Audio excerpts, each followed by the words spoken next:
Welcome to Link by Golf. I'm your host Ross McGuire, and this is a show that connects people, stories, and a great game of golf we all love. Today I'm joined by the founders of Druids Golf, Kevin Holland and his business partner Tim Ferris. We're getting into their journey, the brand, and how they're doing things differently in golf. Remember, if you're enjoying the show, make sure you hit follow so you never miss an episode. Let's get into it with the guys from Druids. Great to see you guys. Thanks for coming on. Thanks a million, Ross. Delighted to be cheers on. for us. Yeah, it's a pleasure for me. So we'll just jump straight in. Yourself, Kevin and Tim, where did the brand come from and what's the story all about with Druids? I'd love to hear about it. Yeah, so look, my name is Kevin Holland for your listeners out there. I'm the COO and partner of Druids Golf. Druids started many moons ago now, 11 or 12 years ago back in Ireland, in Kilkenny, about an hour south of Dublin. Very humble beginnings, being honest. We started off with selling caps and towels the old-fashioned way, knocking on doors, trying to get in places. We had one embroidery machine. We used to put the club logo on caps and towels, and we used to set up little stands in the shop and all so that they could display the merchandise, and that was literally the start. And I can remember, any money that was generated or any account that did buy off us, we would literally pool all of that money back into trying to buy the next thing and the next thing. We didn't have any funding, we didn't have any investors or anything. At the time, it was very difficult, and it's very difficult for anybody in any walk of life to get a business off the ground. But in golf, it is a very niche market, and people like to stick to what they know. So to try and disrupt that market can be very challenging, as you can imagine. And we just wanted to try and make the game more accessible for people and make it more affordable, because I believe that is still an ongoing challenge. And yeah, we literally started off doing that, and fast forward 4 years from that point, we had 300 or 400 wholesale accounts across Ireland and the UK. We were a predominantly B2B business. We were selling into shops. That worked quite well. And the concern was when COVID hit at the beginning of 2020, we had our largest pre-orders to date.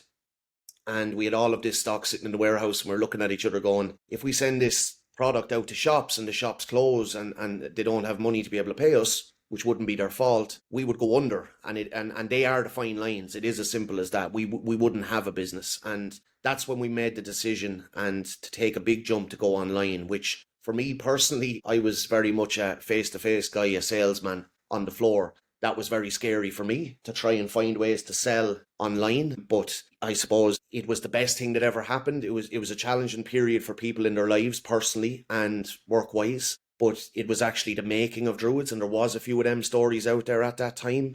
And golf was one of the only sports you could play, and people didn't have a huge amount of money at the time, and it made sense for a brand to disrupt the industry and take out the middleman and almost effectively wholesale directly to the consumer. Yeah, we've never looked back, and here we are in 2026.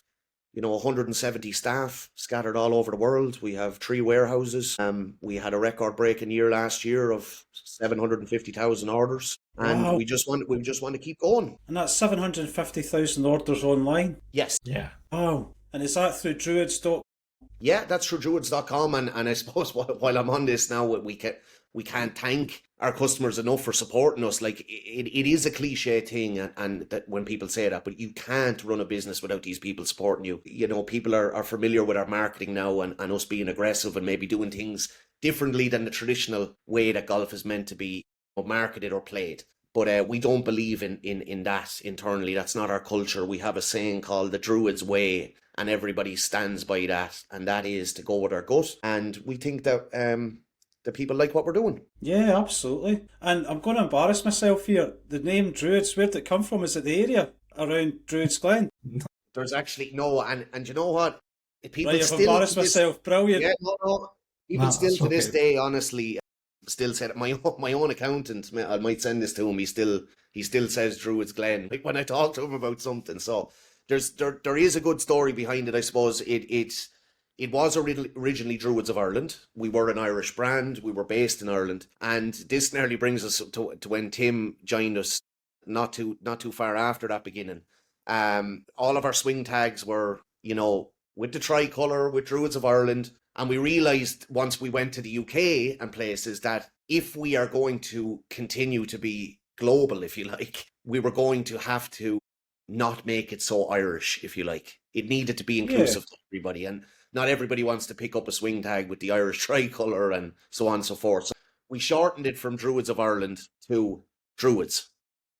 And I think that made it a little bit more inclusive, but there was no cool angle. I have no real cool story or nothing. No. I think depending on what you Google as well, Ross, like druids can be seen as wizards, and whether they like it or not, Kevin, that's that's kind of the vibe. So listen, I think with that introduction from Kevin, I'll probably just go offline now. Everybody knows who we are, what we do, but no, it's all go ahead, listen, please, Tim. As way of intro, I don't believe in job titles, Ross. We still very much have the startup mentality. I look after marketing, if you like, partner myself, but we're just disruptors, really. Like Kevin's obviously touched on it. I think for me, like the main thing is that we're from all different parts of these islands, if you like. So obviously Kevin's in the Republic of Ireland. You can probably tell with my accent, I grew up on the north coast of Northern Ireland, not far from Portrush. And you have obviously Lewis. Yeah, you have Lewis from Scotland. So we've kind of got everybody from everywhere apart from England. The less we say about that, the better. And that's actually, Tim, on that note, that's how people ask me, how did we end up in Scotland? Obviously, our CEO, Lewis, he was originally from Scotland and his family are based in Scotland. When it was actually part of that shift was because of Brexit at the time as well. And at the back end of 2019, Brexit was going to start to come in. We actually had just as many accounts in the UK as we did in Ireland. And the concern was Ireland is a lot smaller and we didn't know how the cross-border disruption would impact us. So we literally loaded up a lorry, got ex-European tour player Duncan Stewart, who is also our warehouse manager now to this day, to drive the lorry from Kilkenny to Edinburgh, where we had our first little, I'm not even going to call it a premises, it was more like a shed in which we packed all of the boxes and fired anything remaining left into any of the houses that we knew around the area because we didn't have enough space, and gradually made our way to kind of where we are now. We've a big unit in Newbridge and now also Livingston as well. So that's awesome. That's how we ended up. That's really great to hear. Wow. And it's funny, at the very start, and I'm not going to claim any credit here, but the guys that run golf clubs for cash, I was genuinely one of their first ever customers in Edinburgh. And it was like 4 students living above a post office. And I remember I went to basically sell my clubs to them, or my club or whatever. I've gone upstairs to this flat and there's like laptops everywhere. It was hilarious. Yeah. And I'm like, picked a good place for doing your shipping, boys. I like that. So whatever. But that's really cool. Works, that's where everybody has to start, don't they? Yeah. And that's it. I think what's really incredible is that you're saying that COVID was the igniter for the brand and really going further. Yeah. I mean, that's only 5 years back. I was sure that Druids had been, really well known for a long time. That's incredible. I think the main thing, as Kevin said, like there was a lot of doors opened via Druids on that kind of wholesale channel. As Kevin said there was probably as many, if not more, UK stockists than in Ireland. Right. But at that time, there's a difference, and I think that's the main thing as well, Ross, that people don't actually really understand, is that, direct B2C golf wholesalers that do clothing on their own, on our scale, are very, very few and far between. And like whatever way you want to say it, COVID was wick for a lot of businesses, but we saw the opportunity, grasped it, and I think that if you go out and you ask anybody, have you heard of Druids, they'll be like, yeah. We've seen them on Facebook, we've seen them on Instagram. But that's kind of what made us different at the time as well, Ross. Like, we literally went all in. I think that's fair to say, Kev. Like, we weren't, stocking the shops then. We had made that business decision that, like, how are we going to get rid of it? And obviously, I'm going to let you introduce, the concept that makes Druids what it is online. Yeah. But yeah, like it was well known, but look, we had the ball and we just ran with it, Ross. We didn't know if we were doing wrong or right. My background was e-commerce. I believed in it. Kevin and I didn't see eye to eye at the start as well, because as he said, that's an understatement. This internet thing's never going to catch on, eh? Yeah, you can probably you can bleep it out, but we fucking hated each other. Kevin was going, why would we do this? I've got these accounts. He's going around. People are happy with the product. I'm the guy going, listen, let's push the website, let's see how we go. Look, I think in any kind of business as well, like, it's good to go through those moments. Like, we all hate each other every other day as well during the growth. That's completely normal, like 100% normal. But here we are, as Kevin says, last year, record-breaking year, 750,000 orders online. So, like, we've buried the hatchet, if you like. Yeah, And Kevin's probably more of a fan now. I obviously, I knew in my heart of hearts that, like, the future would be online with the way things were moving. But when you drive the length and breadth of a country, you leave at 3 a.m. and get to a pro shop at 8 a.m. at the top of Donegal, and they buy €200 worth off you or something. That's the way it was. That's how hard it was. And that's what, I suppose, doing these podcasts and opening ourselves up to the general public and customers or potential customers. We really want them to know these things, because we are no different from any of them. We had a dream, and that was to create a brand that was affordable, that didn't compromise quality. And when we made the shift to e-commerce, it was hard for me to let go of all of the door banging that I'd done. And the miles you'd driven in that car? Because I knew once we went this way, there was no turning back. And even though there was still some wholesale accounts supporting us through that transition period, which we appreciated because it allowed us to keep growing the business, I knew that over a period of time, this was not going to work. We wouldn't be able to do both. And if we wanted to be serious about growing the business, growing the game, and making it accessible for people, allowing everybody to look just as good as the next person, we had to make that shift. And I mean, you're going out to suppliers in various countries, you're on back streets, you're feeling things that were curtains, that were this, that were that, that were pillowcases, whatever it is, and you're like, yeah, I like that, can we do something with it? That's the way it was. You're talking about 2 or 3 guys trying to create lines and lines of product and learning and making mistakes. And if I look at our journey from today, we started at a certain level, but you can't start off at the top level. It's not possible. So we're still today learning about fabrics. But the goal was always, in my mind, was you had a lower end brand, but the quality was lower end, and that's why it reflected that. And then there was this humongous gap to your higher end brand. And I'm not going to name names of brands, but the next jump up, it went from like 30 quid to say 60 quid or 70 quid or whatever for a shirt. But what I realised was you were able to actually use the exact same fabrics that these people were using. You were able to use the premium material, and you were able to do the design just as good, not compromise anything. And then all of a sudden it rings alarm bells in your head that, God, I really am only paying for a brand name. Now, a brand name has weight. Of course it has weight. But when you're entering a sport like golf that's already incredibly expensive, to get clubs, to get membership, to do all of the above, the last thing you want to be doing is dropping £100 surely on a pair of trousers. And I suppose, just as Tim touched on then, what made the business and turned the business into maybe something that the golf community never saw before was when Tim launched the website, we started to see some traffic coming in and people picking up a shirt or maybe a top or maybe a cap or whatever it might have been, which was fine. But unfortunately, to get that growth, you've got to figure out ways of how can I increase people's spend? How can I get them more involved in the brand? How can I get them testing all types of products? And that was the birth of the Ambassador Pack, which is our famous 6 for $99 bundle in the UK. So that's literally where it came from. It was you're trying to get more attachment to other products in your range. Yeah, but so you just went straight for it. Trying to make the customer journey seamless as well. Men in general tend to not be brilliant at picking out stuff.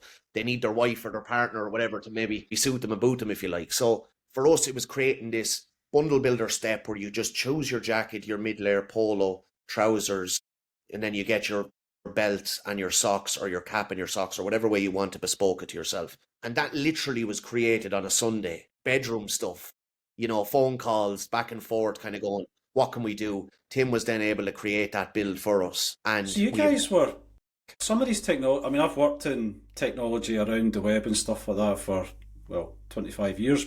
Some of that technology from a shopping point of view has definitely been there, but not many people have taken on the challenge of actually doing it.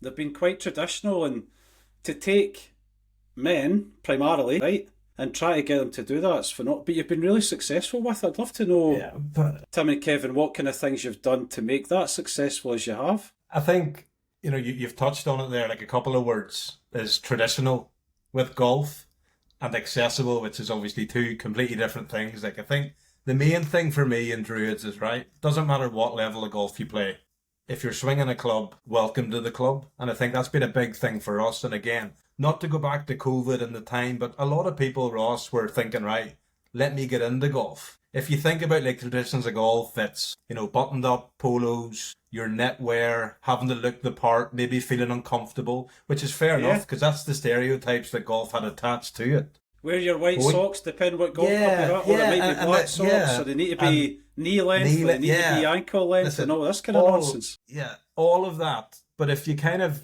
think about it on the perspective of, like, we're all from a golf background as well. Like, we all grew up playing golf. It wasn't like, right, there's good money to be made in golf, let's make it better. To kind of touch on what Kevin has said, about the expense, like growing up, as you say, buying, your junior clothing at 40, 50 pounds in the pro shop. There's always been that gap. But the main thing was that whenever we were talking about it, like Kevin hit the nail on the head, it's like, how do we get people to buy more? But whenever you take a step back and you think, right, what do we want to do? Like, we want to change the face of golf. We want to make it more affordable. We want people to have everything at their fingertips. Even competitor websites right now that you go on to, you wonder, like, how do I navigate? Where do I find that to go with this? And that's the reason that the bundles have been, so successful for us. As I say, predominantly we've been a male brand. Predominantly males are lazy online. They want everything very, very quick and easy. But it's not just about having a slick website and having all of the steps be easy to select. It's about the price. Like, one of the big things for me, guys, and you'll know this, Kevin, is that people with the prices that we charge, Ross, still think that we're Chinese drop shippers. That's another reason we want to be doing these podcasts, and to go, Jesus, these are actually people. Like, this is important for us. These are real guys. Well, they understand, that they know that they have warehouses in Edinburgh. The first 3 to 4 years, obviously you're growing through this period, and there is hundreds of thousands so fast. Trusting you, they are trusting that. Listen, it is what it says. It is what it says in the tin, if you like. But yes, like Tim said, there is the stereotype is how could it be good for that? It's good for that because we have decided to be that niche and to be that brand for the individuals. We have decided to go, right, we're going to go directly to you. I know we've, as Tim said, we all love golf, play golf, but we also all had golf backgrounds pre-Druids, whether it was working in retail or all sorts of things. So we knew what people wanted. I use the kids now, which is a massive category for Druids that was introduced 2 years ago, as an example.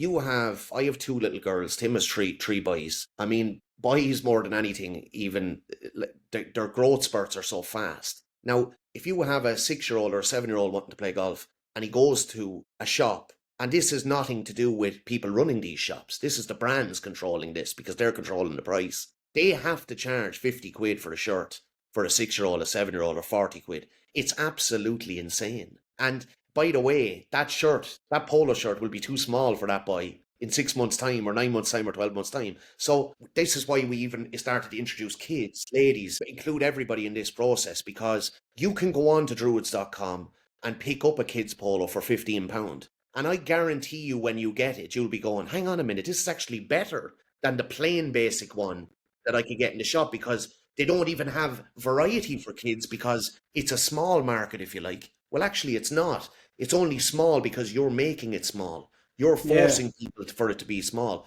Instead of making it accessible, getting kids into golf, who are the future of golf, by allow them to be trendy and make it affordable on their parents. That's how you create a culture, and that's how you create a brand. And if you think about it, I mean, going back to my youth, I'm a good bit older than you guys, I think. Definitely older than you guys. But, when I was growing up, you'd be looking at some of the gear that the guys were wearing, and they're wearing Ralph Lauren stuff, and it looked amazing. You're some of the best players in the world. Davis Love always looked kind of pretty cool. I know if you looked at old videos now, you go, what was that guy wearing? But back in the day, and then you go, wait a second, that's going to cost, even back then, it was probably about 300 quid for an outfit. And you're just not going to do that back in the day. I don't have a problem with that because, that's their space, and a brand does carry a certain amount of weight. But what the public, and I'm sure they do know these things now with brands like ourselves, is I often get asked, why do you not have a high-end professional? Druids could have a high-end professional. Druids has had the opportunity to have the highest of end professionals. We're talking top 10 in the world players. And we regularly have these discussions. We have chosen not to go down that path. And the reason being is we are thinking of our customer and your normal person. because the moment you endorse one of these sports stars at 50 million over a 3-year period or whatever it needs to be, the prices have to reflect that for the They have brand. to go up. Just like golf balls, right? If you look at exactly. the top golf ball brands, they're funding all the top elite amateurs, they're funding all the players on tour. Look at the number of balls they go through, the range stuff, the marketing level, the players they have to sign, the bonuses they pay, and it just goes straight on the price of the golf ball, right? It's crazy. That's it. So it's you and me walking into the shop to buy that ball that is paying for that endorsement, right? So that's, when people ask, why don't we have that representation there? We don't believe in doing everything the same way that every other brand has done it. So you need to buy your way into the space by making sure X and Y have it, or somebody with credibility has it. We don't believe in that concept. We believe that getting it into people's hands is enough for the brand to survive, which it's more than done. We've created 170 jobs in the last 4 or 5 years online. That's just in 4 or 5 years. That happened since you went online. And we plan to release 250 in the next 18 months. We're actually trying to create opportunity for people as well. So you're supporting a brand that's supporting the next generation of people coming through within the industry and teaching them. And it's what we love about it the most, that we are making a really positive impact in this space. And I had one of your brand ambassadors on the podcast, Aaron Stewart, joined. I think that was maybe 4 or 5 months ago, and Aaron's got a great brand himself. He creates a lot of really great content, and he's basically saying he's a relatable golfer. He calls himself an average 4 handicap golfer. But I mean, he's putting himself out there and he's done a really nice job in general. I think he does a great job representing you guys. He is a regular golfer. And I say that with the greatest intent.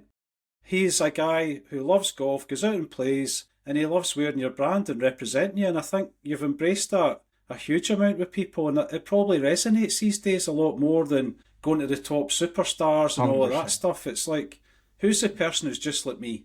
What? That's what we're looking for these days, isn't it? It's not, hey, I'm going to be like, Tiger Woods, or I'm going to be like Rory McIlroy. It's like, most of us have got a reality check. We're probably not going to reach that talent level. We should be the one interviewing you. You're doing our job for us. No, at all. I think you're really tapping into that. It's everybody who plays golf is a person of their own type, 100%, who wants to have their things.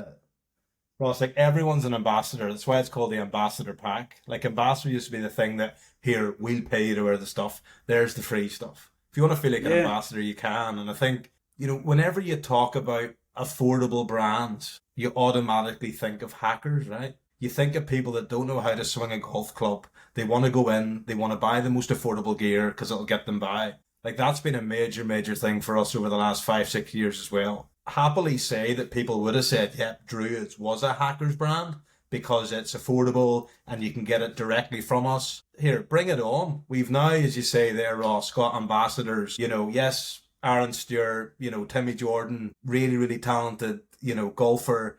Other ambassadors, if you like, that aren't, live on television every week. But that's important, and it kind of like echoes again a bit about us, like the brand for everyone.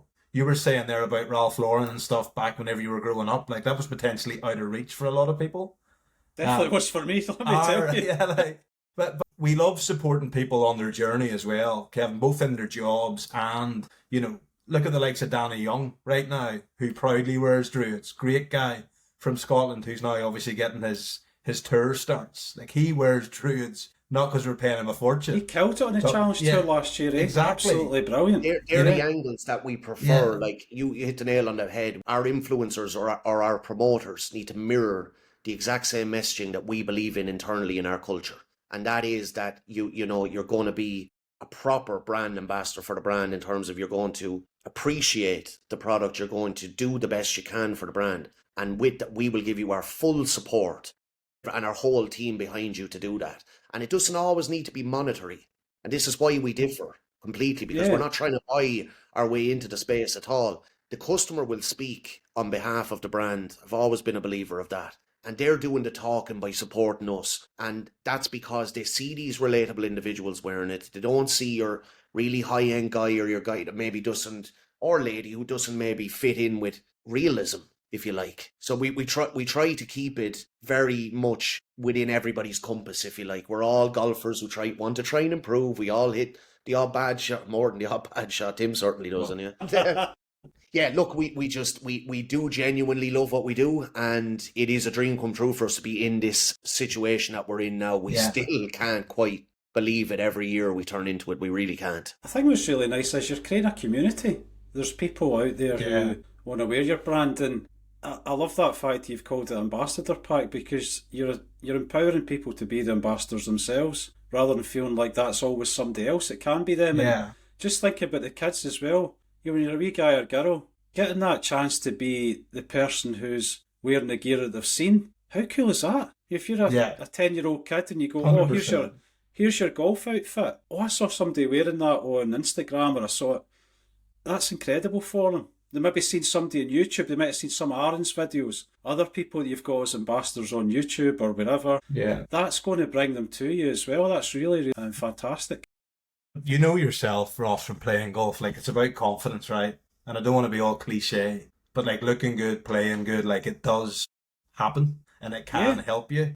And I think, one of the kind of key things for us as well, chatting about the traditions of golf, you normally had like a spring, summer catalogue or range, and then you had an autumn, winter catalogue or range. Like, I think the flexibility that we have and the reason why it goes so well online is that we get inspiration from everywhere, right? But like, the brand Supreme, Ross. You might know the brand Supreme. Huge online. They do a weekly drop. That's kind of the culture that we're creating at Druids as well, is where if you want to come in and buy something this week, you're more than welcome to come back next week and you might see something new. There'll be definitely different styles and whatnot. Like, that doesn't happen in golf either. And again, it's not down to us going, right, we want to beat all of our competitors to make sure we've got more and more new gear all the time. But it's about like what makes Druids different. Like, give me any other direct kind of B2C, brand, because that's what we are now. We're a brand that's giving you the option to say, buy something now in January, come back in February and kit yourself out again. And because our prices are that nice as well, it keeps it in reach. Yeah. And as you say, we've got great people. We've got people that, we have on our ambassador program, but we've also got great people, Ross, that wear it to the driving range. Like, if you had access to our Instagram, you would see 30, 40, private messages every day with people hitting balls at the range, proud to wear Druids. And like, that's something that whenever you reflect back on the hard days, if you like, Kevin, like, it's crazy to think, Kevin said there about my 3 sons, but the biggest buzz for me right now is that we're in Tesco or Asda and someone that I do not know is walking up an aisle and I don't see them, but Sevi or Felix goes, look, Dad, Druids, look, Dad, Druids D. Like, that for me. That genuinely is. Like Tim said there, my daughter, she's 6, Heidi. We have a game if we're ever in the airport where she will spot the D, basically, which is generally have, That's so cool. Honestly, it's so cool. How we time how long it, like, honest, the buzz, fuck off office, if you like, and I'll say it outright, and a big boardroom where we all come in suits and all that. That is not Druids. We aren't that. We are you. We are the person who's listening to this. I can guarantee you that. We're just normal lads who live normal lives, who can't believe that we're in this position. Now, we believed and we backed ourselves and we worked incredibly hard to get here and make that change, because I can't explain to you the amount of sacrifices you have to go through to get to this, between sleepless nights to, not knowing where the next dime is going to come from or how you're going to be able to order your next order and all of these things. Thankfully, we don't need to worry about some of that stuff anymore to the same extent, but it's taken time to get there, like any good thing in life. But I can guarantee you, we still look at every little thing the exact same way we did years ago. And that is certainly lost within industries as you get bigger and bigger. I promised and swore to myself and my family that I'd never change no matter what happened or how big Druids ever got. The corporate world, because I've been in the corporate world in terms of big companies and smaller companies, and I think it's incredibly interesting that you go from these, and I've worked in technology all that time, so you got incredible innovators, just like you guys, right? And they're in technology and they build this phenomenal product. And before they know it, they've got hundreds of staff, they end up with thousands of staff. And along the way, something, not all the time, and I'm not saying it's like large companies go completely off the rails or anything, but along the way, it's really hard to keep that innovation, that energy, that simplicity of decision making and all that kind of stuff in place, because it gets lost in the process, the system, the new people you bring on. It's hard to keep the culture going. And I'm talking generically across all companies, not just the ones that I've worked for. You've got a unique position where you're still maintaining that culture, you're growing quickly. Yeah, but you've also got agility that other brands probably have got no idea how fast you can move. Yeah, like Tim, if you want to talk about being corporate or whatever, like kind of touching on what I was doing, like, we get on many Zooms or important meetings where we're the furthest thing from corporate. Like we are the guys that you want to be in your four-ball. We will be the lad cracking a beer on the first tee at 10:30 in the morning. Like that is who we are. It's the best feeling being able to maintain that, because the people around you keep you grounded from what's going on with growth. And that's the thing. Like it genuinely is hockey stick growth, Ross, where it's kind of went from zero and it's still going up and it's still going up. But as Kevin says, like we've got a great team.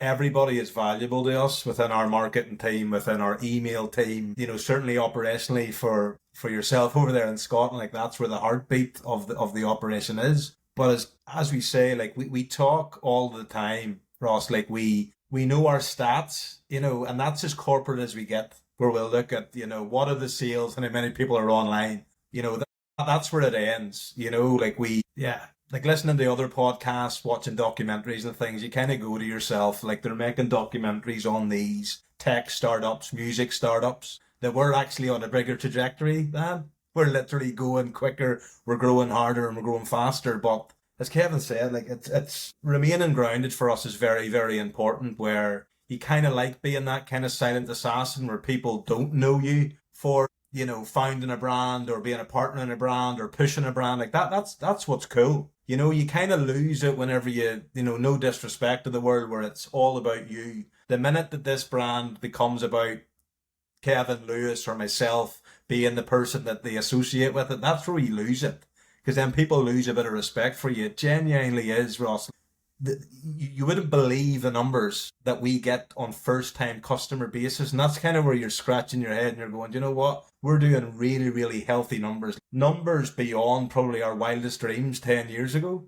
But there's still more to come, because there's more and more new people, and it's not... Because you're still very early in the journey. That's and it's not all about the UK and Ireland now either. To touch on. So you've been hitting the States as well, right? America's strong, France, Germany. It's nuts. About between 31 to 33 countries a day, which is something that we never thought would be possible. We sell everywhere. We literally are a global brand, and we get such a kick out of shipping to locations that we didn't even think that we could potentially market to. I mean, potentially didn't even know existed. Yeah, 100%. People might be surprised to hear this, but like, if there's any Icelandic listeners out there, we do. I have listeners in Iceland. That's good, and I don't mean the shop. Places that you'd say, look, we've got no chance. It's caught on everywhere. Everybody knows somebody somewhere, and I love when I go, once a week, my friends in my home club, and that we go away for a few days to play golf together. And, last year specifically when I went away, I ran into groups of people from, Denmark, Portugal, Belgium, Germany. I literally could not believe, even for me, seeing it regularly, how many people were wearing it, how many groups of individuals got their team shirts, their pineapple skulls or their mad pattern shirts, something that we would do loud, and they all wear the same outfit on the same day. It was so cool meeting all of these people and realizing that, like, you can get caught behind, like, working behind a laptop and sitting at a desk. Like, that's the real world. These persons are actually going to real homes in different countries, and tangible, sometimes you real. It's not just an internet webpage. There's actually real stuff going to people who are real. Yeah. But you can hear it in us. Like, that's still the buzz is still there for that, actually seeing somebody, as I said, on that golf trip in Spain from Denmark, and their 16 other friends wearing the shorts, the belt, and a shirt because we were running a deal on it or whatever. It's just fantastic. Like that's why you do what we do. Absolutely. And I'm conscious of our time here, guys. So I think what we'll do is, I'll say wrap up here. And what I'll do is I'll share druids.com and the show notes and all that kind of stuff. And then I'd love to get you back on for another catch up, talk more about some specifics around the products and that kind of thing, and we can go a little bit deeper on some of those topics too. How does that sound? That's brilliant. Yeah, I think so. 100%. Sounds Where great. are you based, Ross, as well? I'm based near London. Okay. Don't let the accent fool you. I escaped Scotland a few years ago. I thought you were going to say you're literally half an hour around the corner. We're going to offer you a job. No, I'm down south, so yeah. Brilliant. Ross, listen, it was lovely to meet you. I really appreciate you giving us the time to tell a bit of our story. We'd love to be able to do it again. I actually haven't done a podcast, would you believe, since we were in Kilkenny. I was thinking about this. I was talking to my wife about it. It's probably going back 8 years ago I done my first podcast. So, we were a little bit, it's mad. With all of the busy things going on, you think, God, like a podcast is a walk in the park to do in my day nowadays. But actually, a few minutes before I got on, I was kind of talking through it with Tim here. What should we do? And panicking a little bit. But hopefully people will. Hopefully people can resonate with it, and hopefully we answered some questions as well that maybe people might have had out there. Yeah, this has been brilliant. Thanks so much. Cool. Thanks very much, Ross. And sure, yeah, we'll see you again. Just reach out. All right. Absolutely. That's it for this episode of Link by Golf. Huge thanks to Kevin Holland and Tim Ferris from Druids Golf for joining me and sharing the story behind the brand. From building something disruptive in golf to the mindset and creativity that's helped Druids stand out in a crowded space. If you enjoyed this conversation, make sure you follow Link by Golf wherever you get your podcasts so you never miss an episode. And don't forget to share it with your friends to help grow the community further. Until next time, thanks for listening.